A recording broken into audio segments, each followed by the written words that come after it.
दीक्षा की मम्मी उसे कार से मेरे घर छोड़ गईं। मैं संकोच के कारण उन्हें अंदर आने तक को न कह सकी। अंदर बुलाती तो उन्हें हींग जीरे की दुर्गंध से सनी अम्मा से मिलवाना पड़ता। उसकी मम्मी तो जाते जाते महंगे इत्र की भीनी भीनी खुशबू छोड़ गई थी, जो काफ़ी देर तक मेरे मन को सुगंधित किए रही। मेरे न चाहते हुए भी दीक्षा सीधे रसोई की तरफ चली गई और बोली, रसोई से मसालों की चटपटी सी सुगंध आ रही है। मौसी क्या बना रही हैं? मैंने मन ही मन कहा, सुगंध या दुर्गंध? फिर मैं झेपते हुए बोली, पतौड़े। दीक्षा चहक कर बोली, सच? 3-4 साल पहले दादी माँ के गांव में खाए थे। मैंने दीक्षा को लताड़ा, धत, पतौड़े भी कोई खास चीज़ होती है। तेरे घर उस दिन पेस्ट्री खाई थी, कितनी स्वादिष्ट थी, मुंह में घुलती चली गई थी। दीक्षा पतौड़ों की ओर देखती हुई बोली, मम्मी से कुछ भी बनाने को कहो तो बाजार से न जाने कब कब की सड़ी पेस्ट्री उठा लाएंगी, न खट्टे में न ढंग से मीठे में। रसोई की दहलीज पार करते ही जैसे मेरी मम्मी के पैर जलने लगते हैं। कुंदन जो भी बना दे वह हमारे लिए राजभोग होता है। अम्मा ने दही सौंठ डालकर दीक्षा को एक प्लेट में पतौड़े दिए तो उसने चटखारे ले लेकर खाने शुरू कर दिए। मैं मन ही मन सोच रही थी, कृष्ण सुदामा के तंबुल खा रहे हैं, वरना दीक्षा के घर तो कितनी ही तरह के बिस्कुट रखे रहते हैं। अम्मा से कुछ बाजार से मंगाने को कहो तो तुरंत घर पर बनाने बैठ जाएंगी। ऊपर से 10 लेक्चर और थोक के भाव बताने लगेंगी। ताज़ी चीज़ खाया करो, बाजार में न जाने कैसा कैसा तो तेल डालते हैं। दीक्षा प्लेट को चाट चाट कर साफ कर रही थी और मैं उसकी मम्मी उसके घर के बारे में सोचे जा रही थी। दीक्षा की मम्मी साड़ी और मैचिंग ब्लाउज में मुस्कुराती हुई कितनी स्मार्ट लगती हैं। यदि वे क्लब चली जाती हैं तो कुंदन लॉन में कुर्सियां लगा देता है और अच्छे अच्छे बिस्कुटों व गुजराती चिवड़े से प्लेटें भरता जाता है। अम्मा तो बस कहीं आने जाने में ही साड़ी पहनती हैं और उनके साथ लाल काले सफ़ेद रूबिया के 3 साधारण ब्लाउजों से काम चला लेती हैं। प्लेट रखते हुए दीक्षा अम्मा से बोली, मौसी आपने कितने स्वादिष्ट पतौड़े बनाए हैं। दादी ने तो अरवी के पत्ते काट कर पतौड़े बनाए थे, पर उनमें वह बात कहाँ जो आपके चटपटे पतौड़ों में है। मैं और दीक्षा कैरम खेलने लगी। मैंने उससे पूछा, मौसी जी आज कहाँ गई हैं? दीक्षा ने उदासी से उत्तर दिया, उनका महिला क्लब गरीब बच्चों के लिए चैरिटी शो कर रहा है, उसी में गई हैं। मैंने आश्चर्य से चहक कर कहा, सच? मौसी घर के साथ साथ समाज सेवा भी खूब कर लेती हैं। एक मेरी अम्मा हैं कि कहीं निकलती ही नहीं, हमेशा समय का रोना रोती रहेंगी। कभी कहो कि अम्मा मॉल घुमा लाओ तो पिताजी को साथ भेज देंगी। तुम्हारी मम्मी कितनी टिप टॉप रहती हैं, अम्मा कभी हमारे साथ चलेंगी भी तो यूं ही चल देंगी। दीक्षा सच तो यह है कि मौसी जी तेरी मम्मी नहीं वरन तेरी दीदी लगती हैं। मैं मन ही मन अम्मा पर खींची। रसोई से अम्मा की खटर पटर की आवाज़ आ रही थी। वे मेरे और दीक्षा के लिए मोटे मोटे से 2 प्यालों में चाय ले आईं। दीक्षा उनसे लगभग लिपटते हुए बोली, मौसी आप भी कमाल हैं, बच्चों का कितना ध्यान रखती हैं।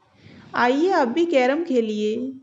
अम्मा छिपी रुस्तम निकली, एक साथ 2-2 3-3 गोटियां निकाल कर स्ट्राइकर छोड़ती। अचानक उनको जैसे कुछ याद आया, कैरम बीच में ही छोड़कर कहते हुए उठ गईं, मुझे मसाले कूट कर रखने हैं, तुम लोग खेलो। अम्मा के जाने के बाद दीक्षा आश्चर्य से बोली, तुम लोग बाजार से पैकेट वाले मसाले नहीं मंगाते? मेरा सिर फिर शर्म से झुक गया। रसोई से इमाम दस्ते की खटखट मेरे हृदय पर हथौड़े चलाने लगी। कई बार मिक्सी के लिए बजट बना, पर हर बार पैसे किसी न किसी काम में आते रहे। अंत में हार कर अम्मा ने मिक्सी के विचार को मुक्ति दे दी कि इमाम दस्ते और सिलवट्टे से ही काम चल जाएगा। मिक्सी बात बात में खराब होती रहती है और फिर बिजली भी तो झिका झिका कर आती है। ऐसे में मिक्सी रानी तो बस अलमारी में ही सजी रहेंगी। मुझे टेस्ट की तैयारी करनी थी। मैंने उससे पूछा, मौसी जी चैरिटी शो से कब लौटेंगी? तेरे पापा भी तो ऑफिस से आने वाले हैं। दीक्षा ने लंबी सांस लेकर उत्तर दिया, मम्मी का क्या पता कब लौटें। और पापा को तो अपने टूर प्रोग्रामों से ही फुर्सत नहीं रहती। महीने में 4-5 दिन ही घर पर रहते हैं। अतृप्ति मेरे मन में कौंधी। एक अपने पिताजी हैं, कभी टूर पर जाते ही नहीं। बस ऑफिस से आते ही हम भाई बहनों को पढ़ाने बैठ जाएंगे। टूर प्रोग्राम तो टालते ही रहते हैं। दीक्षा के पापा उसके लिए बाहर से कितने सामान लाते होंगे? मैंने उत्सुकता से पूछा। सच दीक्षा, फिर तो तेरा सामान भारत के कोने कोने से आता होगा। दीक्षा रोनी सूरत बनाकर बोली, घर पूरा अजायब घर बन गया है और फिर वहाँ रहता ही कौन है? बस पापा का लाया हुआ सामान ही तो रहता है घर में। मोहल्ले की औरतें व्यंग से मम्मी को नगर नायन कहती हैं। उन्हें समाज कल्याण से फुर्सत जो नहीं रहती। होमवर्क तक समझने को तरस जाती हूँ मैं। मम्मी आती हैं तो सिर पर कसकर रूमाल बांधकर सो जाती हैं। पहली बार दीक्षा के प्रति मेरे हृदय की ईर्ष्या कुछ कम हुई। उसकी जगह दया ने ले ली। बेचारी दीक्षा, तभी तो इसे स्कूल में अक्सर सजा मिलती है। इसका मतलब अभी यह जमेगी हमारे घर। अम्मा ने रसोई से आकर प्यार से कहा, चलो दीक्षा सीमा, कल के लिए कुछ पढ़ लो। ये आएंगे तो सब साथ साथ खाना खा लेना, उसके बाद उनसे पढ़ लेना। कल तुम लोगों के 2-2 टेस्ट हैं बेटे। दीक्षा ने अम्मा की ओर देखा और मेरे साथ ही इतिहास के टेस्ट की तैयारी करने लगी। उसे कुछ भी तो याद नहीं था। उसकी रोनी सूरत देखकर अम्मा उसे पाठ याद करवाने लगी। जैसे जैसे वह उसे सरल कर करके याद करवाती जा रही थीं, उसके चेहरे की चमक लौटती जा रही थी। आत्मविश्वास उसके चेहरे पर झलकने लगा था। पिताजी ऑफिस से आए तो हम सबने एक साथ बैठकर खाना खाया। फिर उन्होंने मुझे और दीक्षा को गणित के टेस्ट की तैयारी के लिए बैठा दिया। दीक्षा को पहाड़े भी ठीक से याद नहीं थे। जोड़ जोड़ कर पहाड़े वाले सवाल कर रही थी। तभी दीक्षा की मम्मी कार लेकर उसे लेने आ गईं। अम्मा सकुचाई सी बोली, दीक्षा को मैंने ज़बरदस्ती खाना खिला दिया है। जो कुछ भी बना है आप भी खा लीजिए। थोड़ी नानुकुर के बाद दीक्षा की मम्मी ने हमारे उल्टे सीधे बर्तनों में खाना खा लिया। मैं शर्म से पानी पानी हो गई। स्टूल और कुर्सी से डाइनिंग टेबल का काम लिया। न सॉस न सलाद।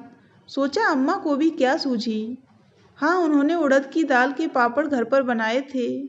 अचानक ध्यान आया तो मैंने खाने के साथ उन्हें भून दिए। दीक्षा की मम्मी ने भी दीक्षा की ही तरह हमारे घर का खाना चटकारे ले लेकर खाया। फिर माँ बेटी चली गईं। अब अक्सर दीक्षा की मम्मी उसे हमारे घर कार से छोड़ जाती और रात को ले जाती। समाज कल्याण के कार्यों में वे पहले से भी अधिक उलझती जा रही थीं।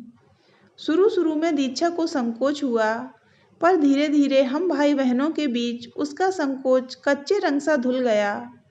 पिताजी ऑफिस से आकर हम सबके साथ उसे भी पढ़ाते और गलती होने पर उसकी खूब खबर लेते। एक दिन मैंने दीक्षा से पूछा, पिताजी तुझे डांटते हैं तो कितना बुरा लगता होगा? उन्हें तुझे नहीं डांटना चाहिए। दीक्षा मुस्कुराई, धत पगली, मुझे अच्छा लगता है। मेरे लिए उनके पास वक्त है। दवाई भी तो कड़वी होती है, पर वह हमें ठीक भी करती है। मेरे मम्मी पापा के पास तो मुझे डांटने के लिए भी समय नहीं है। मुझे दीक्षा की बुद्धि पर तरस आने लगा। अपने मम्मी पापा की तुलना मेरे माता पिता से कर रही है। मेरे पिताजी क्लर्क और उसके पापा बहुत बड़े अफसर। उसकी मम्मी कई समाजसेवी संस्थाओं की सदस्या। मेरी अम्मा घर घुस्सू। उसके पापा क्लबों टूरों में समय बिताने वाले। मेरे पिताजी ट्यूशन का पैसा बचाने में माहिर। उसकी मम्मी सुंदरता का पर्याय। मेरी अम्मा को आईना देखने तक की भी फुर्सत मुश्किल से ही मिल पाती है। अचानक दीक्षा 1 और 2 जनवरी को विद्यालय नहीं आई। यदि वह 3 जनवरी को भी नहीं आती तो उसका नाम कट जाता। इसलिए मैं 3 जनवरी को विद्यालय जाने से पहले उसके घर जा पहुंची। काफ़ी देर घंटी बजाने के बाद दरवाज़ा खुला। मैं आश्चर्यचकित हो दीक्षा को देखे चली जा रही थी। वह एकदम मुरझाए हुए फूल जैसी लग रही थी। मैंने उसे मीठी डांट पिलाते हुए कहा, दीक्षा तू बीमार है, मुझे मैसेज तो कर देती। वह फीकी सी हंसी के साथ बोली, मम्मी पास के गांव में बच्चों को पोलियो की दवाई पिलवाने चली जाती हैं। और कुंदन? मैंने पूछा। 4-5 दिनों से गांव गया हुआ है। उसकी बेटी बीमार है। पहली बार मेरे मन में दीक्षा की मम्मी के लिए रोष के तीव्र स्वर उभरे। और तू जो बीमार है तो तेरे लिए मौसी जी का समाज सेविका वाला रूप क्यों धुंधला जाता है? चैरिटी घर से ही शुरू होती है। यह कहकर मैंने उसको बिस्तर पर बैठाया। दीक्षा ने बात पूरी की। पर घर की चैरिटी से मम्मी को प्रशंसा के पदक और प्रमाण पत्र तो नहीं मिलते। गवर्नर उन्हें भरी सभा में कल्याणी की उपाधि तो नहीं प्रदान करता। शोकेस में सजे मौसी को मिले चमचमाते पदक, जो मुझे सदैव आकर्षित करते थे, तब बेहद फीके से लगे। अचानक मुझे पिछली गर्मी में खुद को हुआ मलेरिया के बुखार का ध्यान आया। बोली, दीक्षा, मुझे कहलवा दिया होता, मैं ही तेरे पास बैठी रहती। मुझे जब मलेरिया हुआ था तो मैं अम्मा को अपने पास से उठने तक नहीं देती थी। बस मेरी आंख जरा लगती थी, तभी वे झटपट रसोई में कुछ बना आती थी। दीक्षा के सिरहाने बिस्कुट का पैकेट और थर्मस में गर्म पानी रखा हुआ था। मैंने उसे चाय बना कर दी। फिर स्कूल जाकर अपनी और दीक्षा की छुट्टी का प्रार्थना पत्र दे आई। लौटते हुए अम्मा को सब बताती भी आई। पूरा दिन मैं दीक्षा के पास बैठी रही। थर्मस का पानी खत्म हो चुका था। मैंने थर्मस गर्म पानी से भर दिया। दीक्षा का मन लगाने के लिए उसके साथ वीडियो गेम्स खेलती रही। शाम को मौसी जी लौटी। उनकी सुंदरता जो मुझे सदैव आकर्षित करती थी, कहीं गहन बन की कंदरा में छिप गई थी। बालों में चांदी के तार चमक रहे थे। मुंह पर झुर्रियों की सिलवटें पड़ी थीं। उनमें सुंदरता मुझे लाख ढूंढने पर भी न मिली। वे आते ही झल्लाईं। यह पार्लर भी ना जाने कब खुलेगा। रोज सुबह शाम चक्कर काटती हूँ। आजकल मुझे न जाने कहाँ कहाँ जाना पड़ता है, कोई पहचान ही नहीं पाता। यदि पार्लर कल भी न खुला तो मैं घर पर ही बैठी रहूँगी। इस हाल में बाहर जाते हुए मुझे शर्म आती है। सभी आंखें फाड़ फाड़ कर देखते हैं कि कहीं मैं बीमार तो नहीं। मैंने चैन की सांस ली कि चलो मौसी कल से दीक्षा के पास पार्लर न खुलने की ही मजबूरी में रहेंगी। उनकी सुंदरता ब्यूटी पार्लर की देन है। क्रीम की न जाने कितनी परतें चढ़ती होंगी। मन ही मन मेरा स्वर विद्रोही हो उठा। मौसी, तब भी आपको अपनी बीमार बिटिया का ध्यान नहीं आता। कुंदन, ब्यूटी पार्लर, सभी तो बारी बारी से बीमार दीक्षा की ओर संकेत करते हैं। आपने तो यह भी ध्यान नहीं किया कि स्कूल में 3 दिनों की अनुपस्थिति में दीक्षा का नाम कटते कटते रह गया।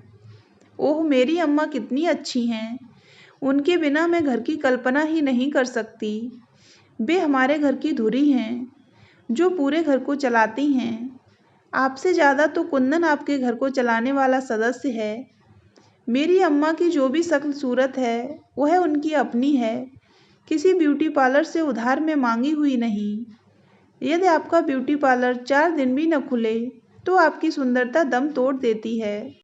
अम्मा ने 2 कमरों के मकान को घर बनाया हुआ है। अम्मा ने 2 कमरों के मकान को घर बनाया हुआ है, जबकि आपका लंबा चौड़ा बंगला शानदार तो है, मगर सुनसान स्मारक सा लगता है। मौसी, आप कितनी स्वार्थी हैं कि अपने बच्चों को अपना समय नहीं दे सकती, जबकि हमारी अम्मा का हर पल हमारा है।